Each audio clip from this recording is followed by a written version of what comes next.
जय श्री राधे, जय श्री कृष्णा। वैशाख महीने में कही जाने वाली वैशाख की कहानी। एक राजा था।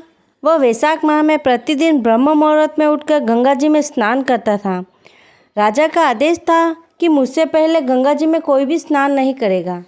राजा जब गंगा जी में स्नान करने जाते तो उन्हें प्रतिदिन शांत जल के स्थान पर हिलता हुआ जल दिखाई देता था। तो राजा को संदेह होता था कि निश्चय मुझसे पहले कोई प्रतिदिन गंगा जी में स्नान करता है। अतः राजा ने नदी के तट पर पहरेदार बिठा दिए। गंगा जी के तट पर एक वृक्ष था, उस पर एक बंदरिया रहती थी। वह प्रतिदिन राजा के स्नान करने से पूर्व स्नान करके वृक्ष पर चढ़कर बैठ जाती थी।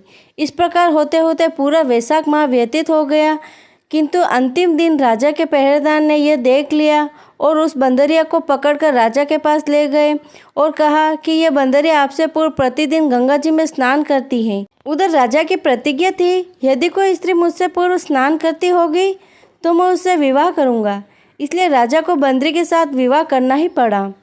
वैशाख स्नान के पुण्य से बंदरी के गर्भ ठहर गया। 9 मास पूर्ण होने पर बंदरी ने राजा से पूछा कि शिशु जन्म के समय मुझे क्या करना चाहिए।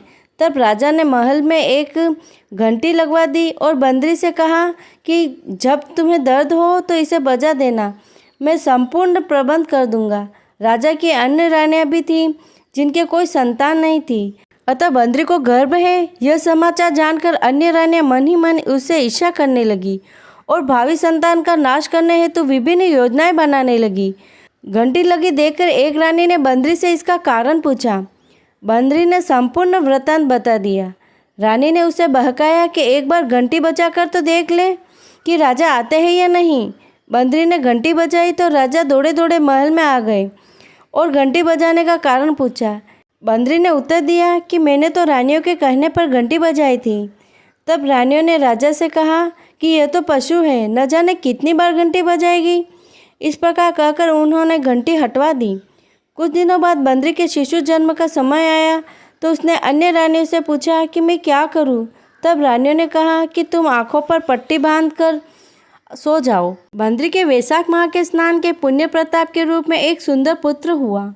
शिशु का जन्म होते ही उसके रोने से पूर्व ही रानियों ने उसे एक टोकरी में रखकर दासी को दे दिया और आदेश दिया कि इसे नदी में बहाकर आ जाओ और उस शिशु के स्थान पर एक पत्थर रख दिया। राजा को भी कहलवा दिया कि बंदरी ने एक पत्थर को जन्म दिया है।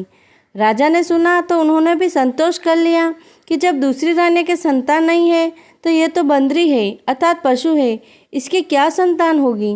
उधर दासी ने उस शिशु को नदी में न बहाकर कुम्हार के चौक में रख दिया। दूसरे दिन कुम्हार कुम्हारिन चौक पर आए तो वहाँ एक सुंदर शिशु रोते हुए देखा। कुम्हार कुम्हारिन भी निसंतान थे, अतः उन्होंने उस शिशु को अपने लिए भेजी गई भगवान की भेंट माना और बड़े प्रेम से शिशु का पालन पोषण करने लगे। कुछ बड़ा होने पर उस बालक को यह ज्ञात हो गया कि वह रानी बंदरी का पुत्र है, जिसको रानियों ने मरवाना चाहा था।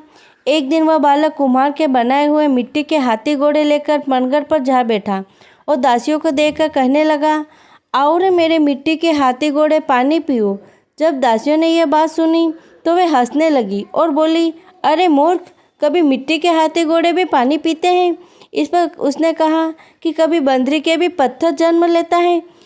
यह समाचार दासी ने रानी को कहा और रानी ने राजा से कहकर कुम्हार को देश निकाला दिलवा दिया। कुम्हार वन में रहने लगा। तत्पश्चात जब अगले वर्ष चैत्र माह के गणगौर के पूजन का दिन आया तो वह बंदरी का पुत्र घड़े में पानी भरकर बगीचे के बाहर बैठ गया। उधर राजा की और साहूकार की पुत्रियां गणगौर बनाने के लिए मिट्टी लेने के लिए आई तथा बगीचे में खेलने और झूला झूलने लगी। कुछ समय बाद प्यास लगी, तब उन्होंने उस बंदरी के पुत्र से जल पिलाने के लिए कहा तो उस युवक ने उत्तर दिया कि मेरे चारों ओर फेरे लगाती जाओ, तब मैं तुम्हें जल पिलाऊंगा। इस पर पहले तो कन्याओं ने मना किया, फिर प्यास तीव्र होने के कारण मान गई। उसके चारों ओर फेरे लगाने लगी। फेरे देने के कारण सारी लड़कियां उसके साथ ब्याह गई। फिर वो घर आ गई। 4-6 महीने निकले, किसी के सावे नहीं निकले, कोई देखने ही नहीं आया। सभी कहने लगे कि ऐसा क्यों हुआ कि कोई देखने नहीं आता और सावा नहीं निकलता। माँ बाप को चिंता हो रही थी। वहाँ एक बुढ़िया रहती थी। उसने में से एक लड़की की माँ ने उस बुढ़िया से कहा, जहाँ लड़कियाँ बातें करने इकट्ठी होती हैं वहाँ जाकर बैठे। बुढ़िया वहाँ आई, लड़कियाँ बोली, माँ जी आप हमारी बातें सुनने आई हो क्या? बुढ़िया बोली, नहीं नहीं, तुम तुम्हारी बातें करो, मैं तो एक तरफ बैठी रहूँगी। लड़कियाँ आपस में बातें करने लगी।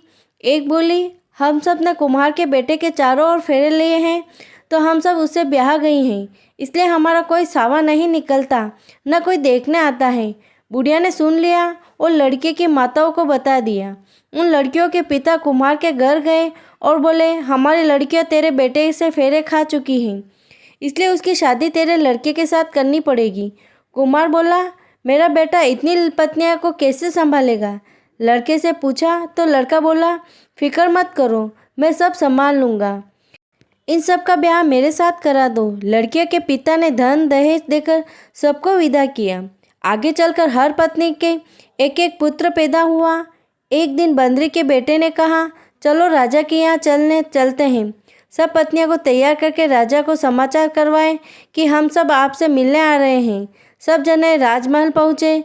कुम्हार के लड़के ने पहले ही सब पत्नियों को कह रखा था कि वहाँ एक बंदरिया बैठी मिलेगी, उसके सबको पेड़ लगना है।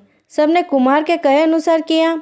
दूसरी रानियों से बोली भी नहीं और पेड़ भी नहीं लगी। रानियों को क्रोध आया और कहने लगे, कुम्हार के बेटे की मस्खरी गई नहीं है, उसकी औरतें बंदरियों के पेड़ लगी और हमारे लगी ही नहीं।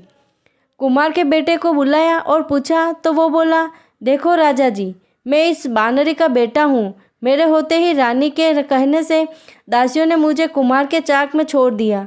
कुम्हार वहाँ मिट्टी जमाने गया तो उसे मैं मिला, वो मुझे घर ले आया। झूठ लगे तो पूछ लो। राजा को बात सच जच गई। राजा ने रानियों को देश निकाला दे दिया और उन सबको राजमहल में रख लिया। लड़कियां वैशाख मनाती थी, इसलिए उनको बेटे पोते राजपाट मिला। बोलो वैशाख माता की जय।